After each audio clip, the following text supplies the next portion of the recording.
Guys, India में जब कोई कार को पार्क करता है तो कार से कुछ चोरी ना हो जाए, इस डर से कार को अच्छे से लॉक करता है। पर सैन फ्रांसिस्को और ओकलैंड में लोग कार की डिग्गी को खुला छोड़कर पार्क कर रहे हैं, और रीजन जानकर आप लोग भी हैरान रह जाएंगे। दरअसल हाल के महीनों में सैन फ्रांसिस्को और ओकलैंड में वाहनों का लॉक तोड़ के चोरी करने की घटनाएं बढ़ गई हैं। ऐसे में लोगों ने अपनी कारों को खुला छोड़ना शुरू कर दिया है। लोग बे एरिया में अपनी कारों की डिग्गी खुली हुई छोड़कर उन्हें पार्क कर रहे हैं। ऐसा इसीलिए है ताकि चोर ये देखकर चले जाएं कि उनकी कार में चुराने लायक कुछ भी नहीं है। गाइस, पर आपको क्या लगता है कि कार से सामान की चोरी को रोकने के इस आइडिया का कोई तुक बनता है? कमेंट सेक्शन में जरूर लिखिएगा।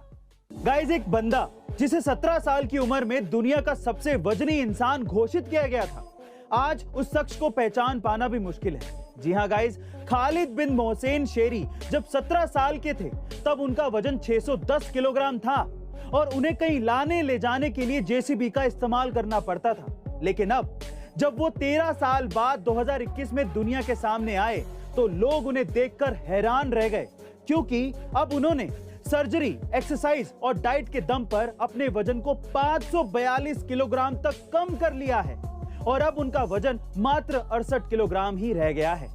गाइस, क्या आपने इससे पहले तक कभी ये सोचा था कि कोई इंसान अपना वजन इस हद तक कम कर सकता है? कमेंट सेक्शन में जरूर लिखिएगा। गाइस, यूपी के मिर्जापुर में एक ऐसा बंदर है जिसे महिलाओं को छेड़ने पर उम्र कैद की सजा सुनाई गई है।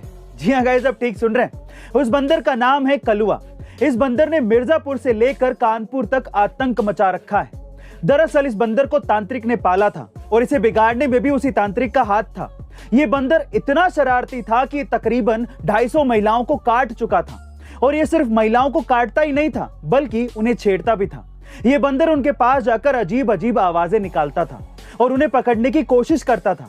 बंदर की इन हरकतों को देखते हुए उसे इलाज के लिए अस्पताल ले जाया गया था, लेकिन कई बार इलाज करने के बाद भी बंदर में कोई सुधार नहीं आया और इसी वजह से उसे उम्र कैद की सजा सुनाई गई। गाइस, क्या आपने इस तरह के किसी बंदर को अपने आसपास देखा है? कमेंट सेक्शन में जरूर लिखिएगा।